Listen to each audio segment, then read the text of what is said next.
안녕하세요. 제주한라대학교의 기린 교수입니다. 오늘도 다시 만나서 정말 반갑습니다.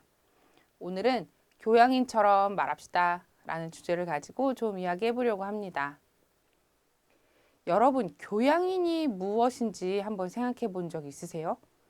궁금해서 사전을 찾아보니까 교양이 있는 사람이라고 합니다. 그러면 교양이 뭔지를 알아야겠네요. 교양은 학문, 지식, 사회생활을 바탕으로 이루어지는 품위를 뜻한다고 되어 있습니다. 교양인처럼 말하자라고 해서 이 교양인처럼 말하라는 게 어떤 어려운 한자어, 외국어, 잘 쓰지 않은 그런 진짜 듣기 힘든 단어들을 잔뜩 갖다가 대화하는데 쓰자라는 이야기는 절대 아닙니다. 어저께 제가 겪은 일인데 옆에 이렇게 걸어가고 있는데 어떤 친구 한 무리가 저쪽에서 오는 친구랑 마주친 거예요. 너무 반가웠던 모양인 것 같아요. 너무나 반가운 목소리에 웃음에 뭐 이런 것들이 다 들리는데 너무 오랜만이라 반가워서 그랬는지 육두문자를 쓰더라고요. 이런 경우 아주 가끔 만나는 경우들이 있어요. 이 대화를 나누는 그 두 상대들은 굉장히 친해서 뭐 괜찮으니까 그랬겠죠. 근데 그 자리에는요, 그 사람들만 있는 게 아니에요. 너무나 목소리가 커서 그 말을 듣는 근처의 사람들이 다 그 단어를 듣게 되거든요. 어떻게 생각하면 참 별거 아니라고 생각할 수 있겠지만 그 말을 듣는 그 사람들한테 일종의 어떤 피해를 좀 주는 겁니다. 그런 말 굳이 듣고 싶지 않은 사람들 되게 많아요. 이 좋은 의도로 이 오랜만에 만난 친구가 너무 반가워서 그랬을 수 있겠지만 그런 말을 그런 언행을 하는 사람이 이 기억 속에 남아 있으면 그 사람에게 그 다른 좋은 에너지를 가진 사람이 어떤 새로운 좋은 인연으로 다가가서 서로 상호작용도 잘하고 또 교류를 하는 과정에서 긍정적인 영향을 미치고 그런 과정으로 넘어가기가 쉽지 않아요. 만일에 이 진짜 오랜만에 만난 친구가 너무 반가워서 정말 이 육두문자를 꼭 써야겠으면 둘만 들리게 하세요. 왜 남들까지 다 들리게 그런 말을 굳이 써야 하는 건지 정확하게 모르겠어요.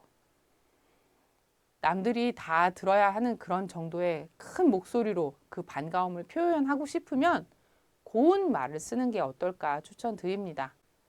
꼭 그런 육두문자를 쓰지 않아도 반가운 마음, 즐거운 마음 표현할 수 있는 방법은 되게 많아요. 그 둘 사이에 일어나는 그 대화를 옆에서 의도치 않게, 원치 않게 듣는 사람은 그들이 사용하는 그 언어를 그냥 들으면서 아, 저 사람들의 교양 수준이 어떻다? 예의를 어떻게 지킨다? 그리고 그간에 또 어떤 교육을 어떻게 받아서 저런 말을 과연 쓰는 것일까라는 그런 생각을 머릿속으로 하게 되어 있어요. 꼭 뭐 대화를 할 때만의 문제가 아닌 것 같습니다.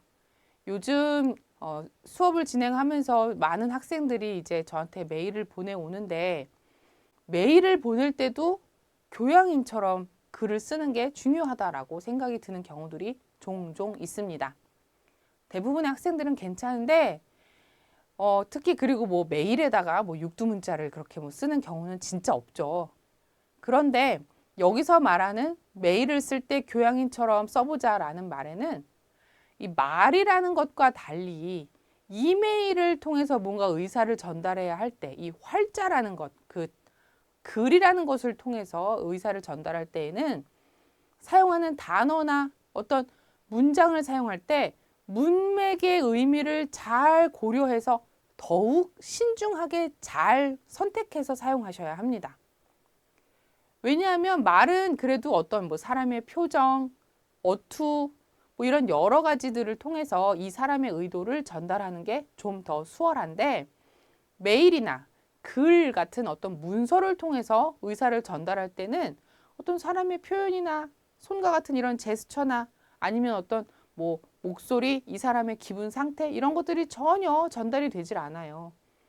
그렇기 때문에 그 글에 그 문맥을 잘 고려해서 잘 쓰지 않으면 그 글을 보는 사람이 오해해서 곡해해서 그 해석을 할 수 있는 가능성이 큽니다. 예를 들어서 자기보다 높은 사람한테 일종의 뭐 예를 들면 교수에게 학생이 뭐 해주세요, 하세요 이런 식의 단어를 쓰면 학생이 교수한테 지시를 하는 것 같은 말인 것 같아요. 말로 들려요. 뭐 경우에 따라선 그런 일을 할 수도 있겠지만 대부분의 경우에는 학생이 교수에게 하세요 라고 메일을 쓰는 경우는 극히 드물 텐데 그런 식으로 언어를 사용하는 경우들이 있어요. 특히나 뭐 자신의 어떤 지시를 받아야 하는 자기의 뭐 부하 직원과 같은 그런 사람에게 이제 이메일을 보낼 때는 뭔가를 업무를 언제까지 처리해 주세요.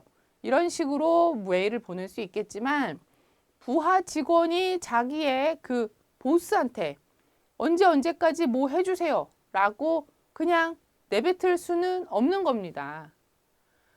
그렇게 해서도 안 되고 그리고 또 이 메일을 받고 이 상대방이 어떤 감정을 느낄지 이런 것들을 고려하면 사실은 상급 직원도 자기의 부하 직원한테 뭐 하세요. 지금 뭐 해요. 해주세요. 이런 식으로 강한 어조는 사실 잘 안 쓰는 게 보통입니다. 대부분은 뭔가 해주실 수 있을까요? 이렇게 해야 할 것 같은데 어떻게 생각하시나요? 이런 식으로 완곡하게 표현을 해서 상대방에게 명령을 내리기보다는 그 일을 상대방이 지금 해야 한다라는 것을 스스로 깨닫고 제가 지금 이것을 그럼 해보겠습니다. 지금 얼른 챙기겠습니다. 이런 식으로 응답이 나올 수 있게끔 대화를 하는 편이 훨씬 인간 관계에서 서로 긍정적인 감정을 주고받고 좋은 에너지를 유지하는 데 훨씬 도움이 되고요. 그렇게 함으로써 서로가 기분이 좋아야 결과적으로 뭔가 지금 하려고 하는 그 일도 잘 완성이 돼서 좋은 결과를 만들어내는 가능성이 커지는 것입니다. 종종 대화를 하다 보면 좀 대화를 통해서 화가 나는 경우도 만들어질 수 있고 대화가 잘 통하지 않는 것 같아서 답답한 상황도 있을 수가 있어요. 하지만 절대로 대화하면서 험한 말을 쓴다거나 예의 없는 그런 단어를 사용하고 예의 없는 식으로 문장을 만들어서 말을 하지 마시고 스스로의 말하는 사람 스스로의 품위를 지킬 줄 알아야 할 것 같습니다. 내 말을 듣고 있는 사람들의 귀가 열려 있고 눈이 떠져 있습니다. 내가 그렇게 품위를 지키지 않고 함부로 내뱉는 그 말은 그 듣고 있는 사람들의 귀와 입을 통해서 날개를 달고 사방에 다 퍼져나갑니다. 좋은 사람이라는 평가를 받아도 인생살이는 쉽지 않고 사회생활을 하는데 항상 어려움이 있게 마련인데 나의 이 품위를 지키지 못한 언행으로 인해서 내가 굉장히 좀 별로인 사람으로 이 주변에 굳이 평판을 만들 필요가 없지 않을까라고 생각을 해서 오늘 여러분께 교양인처럼 품위를 갖춰서 품위를 지키는 언행으로 우리 살아보자라는 주제로 말씀드렸습니다. 감사합니다.